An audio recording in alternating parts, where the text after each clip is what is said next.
الحمد لله الذي وحده والصلاة والسلام على من لا نبي بعده أما بعد فأعوذ بالله من الشيطان الرجيم بسم الله الرحمن الرحيم قال الله عز وجل إنا أنزلناه في ليلة القدر وما أدراك ما ليلة القدر ليلة القدر خير من ألف شهر وقال في موضع آخر يا أيها الذين آمنوا كتب عليكم الصيام كما كتب على الذين من قبلكم لعلكم تتقون وقال النبي صلى الله عليه وسلم من رأى منكم منكرا فليغيره بيده فإن لم يستطع فبلسانه وإن لم يستطع فبقلبه وذلك أضعف الإيمان أو كما قال عليه الصلاة والسلام. میرے محترم عزیزوں دوستو، اللہ رب العزت کا بہت بڑا کرم ہے، احسان ہے کہ اللہ رب العزت نے ہم سب کو رمضان المبارک اور اس کی تمام عبادتیں عطا فرمائی. یہ اللہ کا سب سے بڑا احسان ہے. میرے دوستو بزرگوں، آج کا جو دن ہے وہ جمعے کا دن ہے. چونکہ حدیث شریف کے اندر جمعے کی فضیلت کو بہت سارا بیان کیا اللہ کے نبی صلی اللہ علیہ وسلم نے کہ جمعے کا دن یہ عید کے دن کی طرح ہوتا ہے. جمعے کا دن مسلمانوں کے لیے عید کی دن کی طرح ہوتا ہے. اللہ رب العزت نے اس مبارک دن کے اندر بہت سی فضیلتوں کو بیان کیا ہے کہ جمعے کے دن ایک گھڑی ایسی ہوتی ہے، ایک وقت ایسا ہوتا ہے کہ اللہ اپنے ایمان والوں بندوں کی دعاؤں کو قبول کرتا ہے اس مبارک دن کے اندر. لیکن میرے دوستو بزرگوں، یہ رمضان المبارک کے مہینے میں یہ جو رمضان کا آخری جمعہ ہوتا ہے، جس کو ہم الوداع جمعہ کہتے ہیں، جس کو ہم جمعۃ الوداع کہتے ہیں، یعنی یہ آخری جمعہ ہے. میرے دوستو بزرگوں، یہ الوداع جمعہ کیا چیز ہے؟ الوداع جمعہ کی کیا حیثیت ہے شریعت میں؟ ہم نے بہت ساری چیزوں کو اپنی طرف سے بنا رکھا ہے. یہ جو الوداع جمعہ ہے، اس جمعے کو ہم اس طرح منائیں گے، اس جمعے کو اس شکلوں کے ساتھ منائیں گے، اس جمعے کے دن ہم فلاں عبادتیں کریں گے. میرے دوستو بزرگوں، یہ بات سمجھ لینا چاہیے، الوداع جمعہ بھی یہ عام جمعہ کی طرح ہی ہے. اس جمعے کی کوئی خاص فضیلت شریعت میں ثابت نہیں، کوئی خاص فضیلت ثابت نہیں. اس جمعے کے اندر کوئی خاص عبادت ہو، اس جمعے کے اندر اللہ رب العزت نے کچھ خاص فضیلت بیان کی ہو، ایسا کچھ نہیں. ہاں بس اتنا ہے کہ یہ جمعہ رمضان کا جمعہ پڑ گیا. رمضان کے مہینے میں جن عبادتوں کو، جن فضیلتوں کو، کے ثواب کو اللہ نے بڑھایا ہے، جن نیکیوں کو اللہ نے بڑھایا ہے، اسی طریقے سے رمضان کے جمعے کے مقام و مرتبے کو اللہ نے بڑھا دیا. اس لیے الوداع جمعہ کی کوئی حیثیت شریعت میں نہیں کہ ہم لوگ بڑے اہتمام سے اس کو مناتے ہیں، نئے کپڑے پہننا اور اسی طریقے سے جلد مسجد آنا اور مسجد میں ایک تعداد کے ساتھ آنا اور اس سے پہلے جمعے میں تعداد کم رہنا اور اسی طریقے سے عام نمازوں میں بالکل نماز کے لیے مت آنا. یہ کوئی ان تمام چیزوں کی وجہ سے الوداع جمعے کی حیثیت کا بڑھ جانا ایسا شریعت میں نہیں. یہ جو جمعے کے دن خطبہ ہوتا ہے، بہت سے لوگوں نے الوداع جمعے کے دن ایک نیا خطبہ پیدا کر لیا کہ الوداع جمعے میں فلاں خطبہ ہی پڑھا جائے گا اور کوئی خطبہ نہیں پڑھ سکتے. ایسا بھی شریعت سے ثابت نہیں، ایسا بھی شریعت سے ثابت نہیں. تو بس صرف اتنی سی بات سمجھ لینا چاہیے کہ رمضان کا آخری جمعہ ہے بس، اور اس کی کوئی خاص فضیلت شریعت میں ثابت نہیں. اس لیے میرے دوست بزرگوں، یہ جو الوداع جمعہ آتا ہے یہ کیوں آتا ہے، اس کا کیا مقصد ہے؟ ہمارا سب سے بڑی بات یہ ہے کہ یہ الوداع جمعہ ہمارے اندر احساس پیدا کرنے کے لیے، ہمارے اندر افسوس پیدا کرنے کے لیے کہ رمضان المبارک ہم سے گزر گیا. اس سال کا رمضان ہم سے گزر چکا ہے. اس رمضان کا آخری جمعہ ہم کو ملا ہے.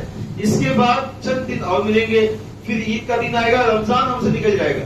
اب اگلا رمضان ہم کو ملے کہ نہ ملے یہ ہم کو اس کا علم نہیں ہے.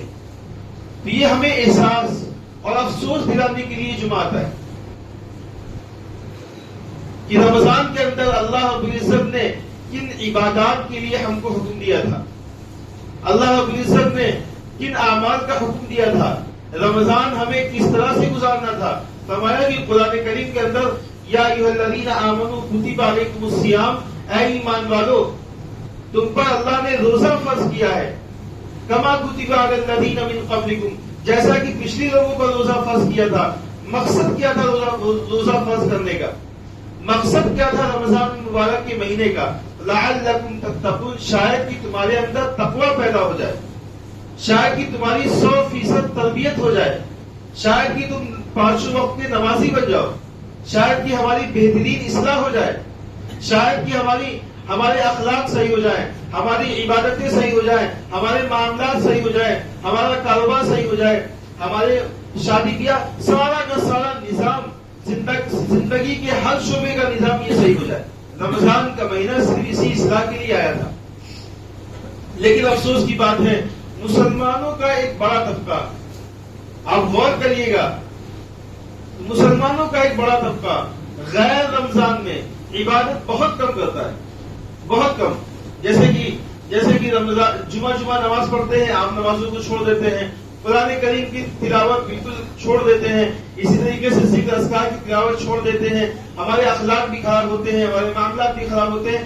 لیکن رمضان مبارک کا جب مہینہ آتا ہے تو کچھ مسلمان ان چیزوں کو چھوڑ کر کے نمازوں کی پابندی شروع کر دیتے ہیں، قرآن کریم کی تلاوت شروع کر دیتے ہیں۔ میں دوستوں بزرگوں، یہ تو غلط فہمی کے شکار ہے۔ ہم نے رمضان میں ان اعمال کو شروع کیا جو غیر رمضان میں جن اعمال کو کرنے کا حکم تھا، ہم نے رمضان میں ان اعمال کو کرنا شروع کر دیا جو غیر رمضان میں جو ہمارے لیے حکم تھا، اور رمضان میں جو ہمارے لیے حکم تھا وہ ہم نے چھوڑ دیا۔ اس لیے میں دوستوں بزرگوں، یہ الوداع جمعہ، یہ رمضان کا آخری جمعہ، یہ ہماری اصلاح اور تربیت کے لیے ہے، ہمارے اندر احساس اور افسوس پیدا کرنے کے لیے۔ اللہ کے نبی صلی اللہ علیہ وسلم نے رمضان کے مہینے میں کتنا زیادہ قرآن کی تلاوت کیا کرتے تھے، رمضان کے مبارک مہینے میں صحابہ کی کس طرح تربیت کیا کرتے تھے رمضان کے مبارک مہینے کے اندر۔ اس لیے افسوس کا وقت ہونا چاہیے، ہمیں احساس ہونا چاہیے کہ رمضان میں جو گھڑی غفلت سے گزر گئی، رمضان میں جو وقت ہمارا کاہلی اور سستی میں گزر گیا، رمضان کے مہینے میں جو نمازیں ہماری چھوٹ گئی، رمضان کے مہینے میں ہم نے کتنا جھوٹ بولا، کتنی غیبت کری، کتنی بد اخلاقی کری، کتنی زبان درازی کری، رمضان کے مہینے میں ہم نے دل کے معاملات کو کتنے خراب کر رکھے ہیں، کینہ سے، بغض سے، عداوت سے، ناراضگی سے، دشمنی سے۔ یہ سب چیزوں کو احساس پیدا کرنے کے لیے الوداع جمعہ آتا ہے، بس اور کوئی مقصد نہیں۔ اس لیے میرے دوستوں بزرگوں، رمضان کیسا گزرا اس کا رزلٹ عید بعد ظاہر ہوتا ہے۔ اس کا رزلٹ کب ظاہر ہوتا ہے؟ عید کے بعد، یعنی عید والے دن سے رزلٹ ظاہر ہونا شروع ہو جاتا ہے کہ ہم مسلمانوں کا رمضان کیسے گزرا۔ میرے دوستوں بزرگوں، ہمیں اس وقت کے نازک حالات پر غور کرتے ہوئے ہمیں اپنی بہترین تربیت کر لینی چاہیے، ہمیں اپنی بہترین اصلاح کر لینی چاہیے، ہمیں اللہ کو راضی اور خوش کر لینا چاہیے، اور ہمیں ایسی تربیت کر لینی چاہیے اپنی، غیر رمضان بھی ہمارا رمضان کی اعمال کی طرح گزرے، غیر رمضان بھی ہمارا اللہ کو راضی کرتے ہوئے گزرے۔ یہ جمعے کا بیان اس مقصد سے نہیں ہوتا ہے کہ امام صاحب بیٹھ گئے، تھوڑی دیر ان کو وقت دیا گیا، انہوں نے 4 باتیں کہہ دی، بس ہم نے سنا ختم کر دیا۔ میرے دوستوں بزرگوں، یہ بات سمجھنے کی ہے، یہ اپنے عمل میں اتارنے کی بات ہے، یہ دل کے اندر احساس پیدا کرنے کی بات ہے۔ بہت عظمت والا مہینہ ہم کو ملا ہے، بہت عظمت والا مہینہ۔ اس مہینے میں اللہ رب العزت نے ہمیں ایک رات عطا فرمائی ہے، جس کو فرمایا، حدیث میں فرمایا 1000 مہینوں سے بہتر ہے۔ قرآن کریم کے اندر اللہ نے فرمایا تنزل الملائکۃ والروح فیہا بإذن ربہم من کل امر۔ کیا ارشاد فرمایا اللہ رب العزت؟ انا انزلناہ فی لیلۃ القدر وما ادراک ما لیلۃ القدر لیلۃ القدر خیر من الف شہر۔ یہ ایسا مہینہ ہے جو 1000 مہینوں سے بہتر ہے، یہ ایسی رات ہے جو 1000 مہینوں سے بہتر۔ اب 1000 مہینوں سے کتنی بہتر ہے یہ اللہ کو علم ہے، ہمیں صرف اتنا بتایا کہ 1000 مہینوں سے بہتر ہے۔ ایسے عظمت والا مہینہ ہے، غور کرنے کی بات ہے۔ اللہ نے اس رات میں تھوڑی سی عبادت پر ہمیں اتنا سارا ثواب عطا فرمایا ہے۔ کاش کہ یہ ثواب ہمیں اپنی آنکھوں سے دکھتا تو ہم اس کو یقین کر کے عمل کرنے والے ہوتے۔ ابھی اس کا ثواب ہمیں اپنی آنکھوں سے نہیں دکھ رہا ہے تو ہمیں اس کا یقین نہیں ہے، تو ہم عمل سے پیچھے ہیں۔ افسوس کی بات ہے شب قدر کی راتیں ہماری کس طرح سے گزرتی ہیں. شب قدر کی راتیں، شب برات کی راتیں، یہ ہماری زیادہ تر اللہ کو ناراض کرنے کے ساتھ گزرتی ہے. نوجوان طبقہ ان راتوں میں شہروں کی طرف جا رہا ہے اور بازاروں کی طرف جا رہا ہے اور ایسی عادتیں اپنے اندر پیدا کر لی ہیں. چلانا چیخنا اور لوگوں کو پریشان کرنا اور خریداری کرنا، بہت ساری چیزیں جس کا تعلق شریعت سے نہیں ہے، ان چیزوں کے ساتھ ہم رات کو گزارتے ہیں. گویا کہ یہ رات اللہ نے ہم کو دی تھی کہ ہماری مغفرت ہو سکے. یہ رات اللہ نے دی تھی اللہ ہم سے راضی ہو سکے. یہ رات اللہ نے ہمیں اس لیے دی تھی کہ ہمارے نیکیاں بڑھ جائے. میرے دوست بزرگوں، صحابہ کرام رضی اللہ عنہ یہ حریص ہوا کرتے تھے. حریص کا مطلب ہوتا ہے لالچی ہوا کرتے تھے. کس طرح کے لالچی؟ دنیا کے اعتبار سے لالچی نہیں. جس طرح سے ہم آج مسلمان لالچی ہیں، صحابہ اس چیز کے لالچی نہیں تھے. صحابہ نیکیوں کے لالچی تھے، صحابہ اعمال کے لالچی تھے، صحابہ اللہ کو راضی کرنے کے معاملے میں لالچ رکھا کرتے تھے. تو صحابہ کرام نے اللہ کے نبی صلی اللہ علیہ وسلم کے زبان مبارک سے یہ سنا کہ پچھلی نبیوں میں بہت ساری لوگوں میں بہت سی عمریں بہت زیادہ ہوا کرتی تھی. عمریں بہت زیادہ ہوا کرتی تھی اور اللہ کے نبی صلی اللہ علیہ وسلم کی امت میں عمریں بہت کم ہیں. تو اللہ رب العزت اب اگر ان کی محمد صلی اللہ علیہ وسلم کی امت کی عمروں کو دیکھا جائے تو پچھلے نبیوں کی اور ان کے قوموں کی عمروں کے مقابلے میں ہماری جو عمر ہے بہت کم ہے. کیسے ہم جنت میں جانا ہمارے لیے ممکن ہوگا ان تھوڑی سی زندگی میں تھوڑے سے اعمال کے ساتھ، تھوڑی سی زندگی میں تھوڑے سے اعمال کے ساتھ. صحابہ کی بے چینی ہوئی تو اللہ رب العزت نے فوراً ان تمام اعمال کو اتارا. باب حدیث سے پڑھتے ہوں گے بہت ساری نیکیوں کے بارے میں فرمایا کہ یہ کر لو اللہ یہ دے گا. فرمایا جس نے سورہ اخلاص پڑھ لیا تہائی قرآن کے برابر اللہ نے ثواب دے دیا. کیوں؟ اسی وجہ سے اللہ نے دے دیا کہ تم ایک دفعہ سورہ اخلاص پڑھو، اللہ رب العزت تہائی قرآن کے برابر ہمیں ثواب عطا فرمائے. اس رات کو عبادت کے ساتھ گزارو. ہزار مہینوں سے بہتر اس رات کو فرمایا اللہ نے. انہی شکلوں کے ساتھ اللہ رب العزت نے ہماری نیکیوں کو، ہمارے اعمال کو بڑھایا ہے، ہمارے ثواب کو بڑھا دیا ہے کہ ہم نیکیوں میں، اعمال میں، ثواب میں پچھلی قوموں کے برابر پہنچ جائے، پچھلی قوموں کے برابر پہنچ جائے. لیکن اگر شب قدر کی راتیں اگر ہم غفلت سے گزارتے ہیں، اگر ہم اللہ کو ناراض کرتے ہوئے گزاریں، سوچئے اس رات میں جس قدر اللہ نے ہمارے لیے نیکیاں رکھی ہیں، اس رات میں اللہ نے جس قدر ہمارے لیے ثواب رکھا ہے، اس سے گناہ کرنے پر اس سے زیادہ، کہیں زیادہ اللہ نے ہماری پکڑ بھی رکھی، اللہ نے ہماری گرفت بھی رکھی ہے اس رات کے اندر. اس لیے کہنے کی بات بس یہ ہے کہ اس زمانے کے اندر جتنا نوجوان طبقہ ہے یہ اس رات کو بہت غفلت سے گزارتے ہیں، اللہ کو ناراض کرتے ہوئے گزارتے ہیں، گھوم ٹہل کر گزارتے ہیں اور تمام طرح کی خرافات کے ساتھ گزارتے ہیں. میں دوستوں بزرگوں اپنے آپ کو اس سے بچائیں، ورنہ غیر قوم، دیکھیے ایک بات یاد رکھیے گا، غیر قوم کے اندر رمضان کے متعلق جو ہمارا تصور ہے، ان کا جو تصور ہے وہ یہ ہے کہ رمضان کے مہینے میں مسلمان سب سدھر جاتے ہیں، مسلمانوں کی بہترین اصلاح ہو جاتی ہے، ان کے معاملات اور اخلاق اچھے ہو جاتے ہیں. لیکن افسوس کی بات یہ ہے جب شب قدر کی راتیں ہوتی ہے، ہم غیروں کے علاقے میں، غیروں کے محلے میں بائکوں سے خوب، گاڑیوں سے چلے، خوب ہارن بجائیں، خوب چلائیں چیخیں گے، تو بتائیے بھائی غیروں میں ہمارے اسلام کا کیا تصور ہو جائے گا؟ غیروں میں ہمارے مذہب کا کیا تصور ہو جائے گا؟ ہم کیا کرتے ہیں دوسرے لوگوں کو پریشان کرتے ہوئے. شریعت نے پریشان اور تکلیف دینے کا حکم نہیں دیا ہے، شریعت نے تو عافیت ہی عافیت ہے، اور ہم اپنے عمل سے دوسروں کو پریشان کر رہے ہیں. یہ زیادہ تر نوجوان کا طبقہ یہ عمل کر رہا ہے شب برات کی راتوں میں، شب قدر کی راتوں میں. میرے دوستوں کو ان اعمال سے ہمیں اپنے آپ کو بچانا ہے، تو کم از کم ان چیزوں سے ہم بچائیں گے. اپنے آپ کو مسجد میں لا کر کچھ دیر، جتنی دیر بشاشت ہو سکے اتنی دیر ہم اللہ کی عبادت کریں گے. اللہ اس رات کے اندر 1000 مہینوں سے بہتر اور 1000 مہینوں سے زیادہ ثواب عطا فرمائے. گویا کہ ہم نے 1000 مہینوں سے زیادہ رات میں عبادت کر لی. اس رات میں کم سے کم نہ سوئیں، تھوڑی دیر کم سے کم اپنے آپ کو جگا کر کے اللہ کی عبادت کر لے. جو شخص پوری رات جگ کر عبادت کر لے بہت اچھی بات ہے.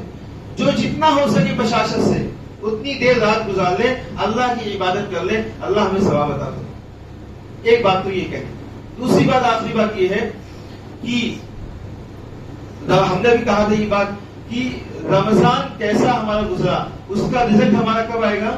عید کے دن آئے گا. میرے دوستوں بزرگوں، میں کس طرح سے، میرے پاس تو الفاظ نہیں کہنے کے، میرے پاس زبان میں کہنے کے لیے کچھ نہیں بچا ہے. ہم کس طرح سے کہیں کہ اللہ نے رمضان میں جس طرح سے نمازیں فرض کی ہیں، غیر رمضان میں بھی نمازیں فرض کی ہیں. لیکن آج ہماری یہ جو ریحانہ مسجد ہے اور پورے ہندوستان کی جتنی مسجدیں ہیں، یہ سب مسجدیں آج جمعے کے اندر آباد ہیں. ابھی جو رمضان کے جتنے دن بچے ہیں ان دنوں میں آباد رہے گی، لیکن جیسے ہی عید والا دن آئے گا، ظہر کی نماز سے سارے نمازی چلے جائیں گے، سارے نمازی چلے جائیں گے. میں تو سوال کرتا ہوں، تھوڑی سی بات عجیب ہو جاتی ہے. میں تو یہ کہتا ہوں، جو نمازی نماز چھوڑ کے چلے جاتے ہیں وہ ہم کو صرف یہ بتائیں کیا آپ کو اللہ کی جانب سے چھٹی مل گئی ہے؟ تو اگر آپ کو چھٹی مل گئی ہے تو جو لوگ پڑھ رہے ہیں ان کی چھٹی دلوا دیجیے، وہ بھی نہ پڑھے نماز. اگر آپ کو نہیں ملی ہے تو جو لوگ پڑھ رہے ہیں تو ان کو یہ علم ہے کہ نماز کی چھٹی پورے سال نہیں ہے، تو کم سے کم ان کی بات مان کر مسجد میں آ جائیے. دونوں میں سے کوئی ایک کام کریے. جو نہیں پڑھ رہے ہیں وہ ہماری چھٹی دلا دیں، جو اگر ایسا نہیں ہے تو اگر پڑھ رہے ہیں تو کم سے کم ان کی بات مان کر ہم 5 ٹائم مسجد کو آباد تو کریں. ورنہ پھر کیا ہوگا؟ ہمارا رزلٹ اسی دن ظاہر ہو جائے گا، اسی دن ظاہر ہو جائے گا. ہم لوگ مدرسے میں پڑھتے تھے 90 میں، اس سے ہمیں ایک بات یاد آ گئی. رمضان کے مہینے کے اندر پورا رمضان گزرتا تھا. رمضان سے پہلے ہم لوگ کے مدرسے میں ایگزام ہوتے تھے. اینوئل ایگزام ہو گیا، ایگزام دے کر کے آئے، رمضان تھا، اللہ سے خوب دعا کریے اللہ پاس ہو جائے، اللہ پاس ہو جائے، اللہ پاس ہو جائے. عید والے دن رزلٹ آتا تھا، عید والے دن رزلٹ آتا تھا. بہت بےچینی ہوتی تھی. رزلٹ اگر اچھا آ گیا تو خوشی خوشی، رزلٹ نہیں اچھا آیا تو پھر پریشانی، خوب پریشانی ہوتی تھی. گھر میں ڈانٹ بھی پڑ رہی ہے، یہ بھی ہو رہا ہے، وہ بھی ہو رہا ہے، ساری چیزیں. تو میرے دوستوں بزرگوں، ہمارے رمضان کیسا گزرا ہے؟ عید والا دن رزلٹ اللہ کی جانب سے آئے. وہ کیسے رزلٹ آئے گا؟ فرمایا کہ پورے مہینے کے اندر اللہ رب العزت بے شمار بندوں کو جہنم سے آزاد کرتا ہے. جب چاند رات والا دن آتا ہے، پورے مہینے میں جتنے مسلمانوں کی اللہ نے مغفرت فرمائی تھی، جتنے مسلمانوں کو اللہ نے جہنم سے آزاد کیا تھا، چاند رات والے دن اس سے زیادہ مسلمانوں کو اللہ جہنم سے آزاد کرتے ہیں. اس سے زیادہ اللہ مسلمانوں کو کی مغفرت فرما دیتے ہیں. سوچیے اللہ کتنے غفور الرحیم ہے، سوچیے اللہ کتنے کریم ہے، ہمارے لیے اتنا بڑا انعام. اور جب عید والا دن آتا ہے ہم اللہ کو چھوڑ بیٹھتے ہیں. اس لیے عید والی رات گزارنے کے بعد، عید کی نماز پڑھنے کے بعد میرے دوستوں کو تھوڑا سا لحاظ رکھ لیا کریں کہ مسجدوں کو 5 وقت کم سے کم آباد کریں گے. جو عید والے دن، اب سے تو پچھلے سال تک آپ حضرات کسی کو خوب علم ہوگا کتنا افسوس ہوتا تھا. عید کی نماز پڑھی عیدگاہ میں یا اپنی مسجد میں، نوجوانوں کا ایک بڑا طبقہ کہاں پر لائن لگاتے تھے؟ ٹاکیز میں. جہاں وہاں ٹاکیز میں مسلمانوں کا بڑا طبقہ لائن لگا کے کھڑا ہوا ہے. یہ میرے دوستوں بزرگوں، غیروں میں ہمارا کیا تصور جائے گا؟ ہمارا سفید لباس یہ شرعی لباس ہے، ہمارے سر میں ٹوپیاں شرعی لباس ہے.